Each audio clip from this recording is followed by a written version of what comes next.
Good morning, viewers.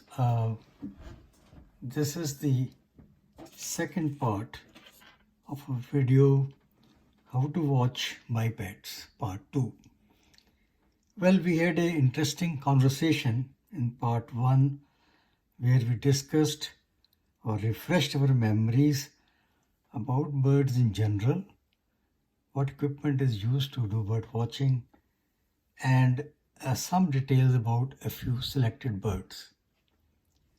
Today, in the part 2 of How to Watch Bipeds, we're going to focus more on the bird migration, the amazing word of bird migration. Now, in my almost 50 years of bird watching, which was ignited by the famous Indian ornithologist Dr. Salim Ali, I was always amazed by the phenomena of the awesome word of bird migration. The questions used to arise in my mind as to how or why they decide first of all to migrate, and how do they navigate the direction travel, and why they go to certain places. What are the reasons actually? We as humans have GPS to guide us, but how do the birds do that? They don't have any of such things actually. Now, migration, it plays a very important role actually in the life of birds, because as the weather changes at the place where they are at that point of time, let's say in summer in Canada, as the winter arrives, just around fall, these days start becoming shorter, and therefore birds start getting to know that they must migrate to places which are warmer, have longer days, and there is more food available. Well, the total number of birds which migrate in North America alone is estimated to be 2.6 billion. Remember that in the whole world there are 50 billion birds, and so almost 2 to 3 billion of them migrate during this period in North America itself, which is very, very exciting actually. Now, regarding the navigation, we'll probably talk a little later, but let's see that how they prepare themselves for migrating.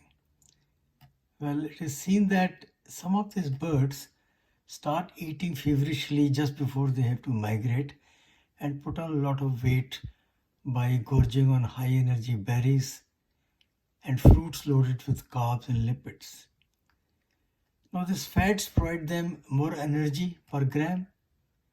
Also, they have small framed, lightweight bodies, so the beat of wings keeps them flying all the time, and fat being lighter than carb helps actually.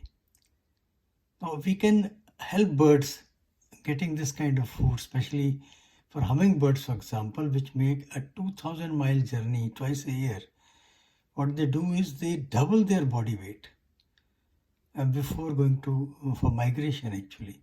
Well, I have seen this on our bird feeder, that those days these birds come frequently and visit all the flowery plants actually, and they, for this huge long migration, 2,000 miles, they need almost 150,000 calories every day to power their fast moving heart and wings, which can beat almost 1,000 to 3,000 times per minute. It's amazing actually.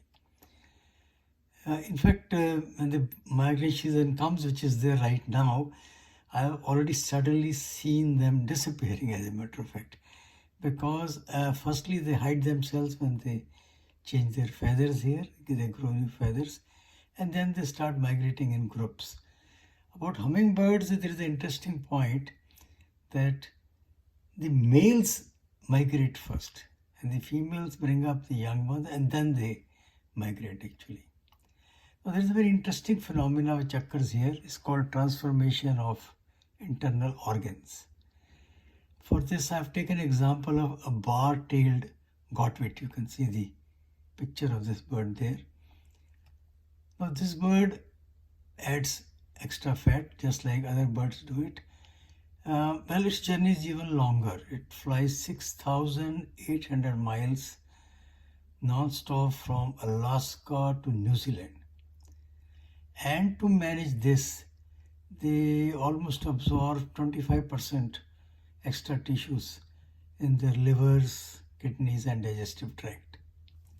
So, what they do is they have a natural cellular process that lets their body recycle and clean up the cells and tissues by autophagy, which means self-eating. Also, the godwits increase their size of their heart and chest muscles mid-flight to distribute extra energy and oxygen to these active areas. So basically, they undergo organ transformation, especially birds like songbirds, like blackpoll warblers, while gorging on berries, they expand their digestive tract to process more food and quickly reshrink and reabsorb other parts of the body during this process. Isn't this amazing? Certainly we can't do this. So this enables them to focus energy on the important flight muscles, which is very important here. Another phenomenon which is noticed is the sleep time reduction. Just like humans, the birds also need sleep to conserve their energy. Particularly Swainson's thrushes, which undertake 3,000-mile migration over Central and South America to northern Canada and Alaska. Well, they have a strange phenomena. They enter into a sleep-like state while flying for all about 9 seconds at a time. And during this time, they keep one half of their brain awake to avoid predators or mid-air collisions while the other half rests. Beautiful. It is observed also that birds are very resilient to the increased fat and to the detrimental effects of staying up almost all night, unlike human beings. Another phenomena is that some of these birds consume their own muscles actually.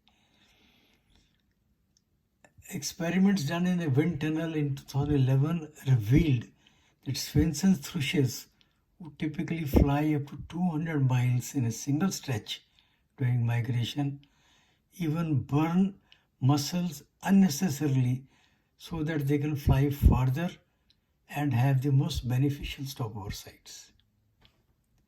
Not only this, when they reach their destination, these birds regain their organ function. And also they have to refuel the dwindling fat storage. This is more important, especially when the birds return from south to north during summer, during spring and summer migration actually. It's because the moment they reach the bedding ground, they must start attracting mates. They have to start building nests and they have to produce chicks and then fly in search of food to feed them. So therefore they have to put on weight again, gain energy to do all these tasks. What I have noticed here is that as soon as the spring starts, the red-winged blackbirds in American robins are the first ones to reach the area where we live and start building their nests. This problem is not very acute during fall migration, that is when they go away from here, because all they have to do is fly and land on the other side in the warmer climate. And so this is not that acute actually. So by listening to what I have told you just now, you must be amazed as to how birds can transform their body, shrink their organs, put on fat, double their weight, reduce sleep time, and regain the form when they reach the place. Well, this is truly the amazing and awesome world of bird migration. Also, I thought I'll share a few more information with you regarding the societies which which care for the birds. Well, some of the world famous societies are National Audubon Society of USA, iNaturalist Canada, Canadian Wildlife Federation, Cornell Lab of Ornithology. And then I use certain apps. The most famous ones are the Merlin Bird app and the eBird app. Well, for today, I'd like to stop here, and then you can have a little look at my bio so that we know each other better. I suggest that you visit my website metanahead.com as well as my YouTube site so that you can enjoy more of this. Thank you very much. Have a nice day.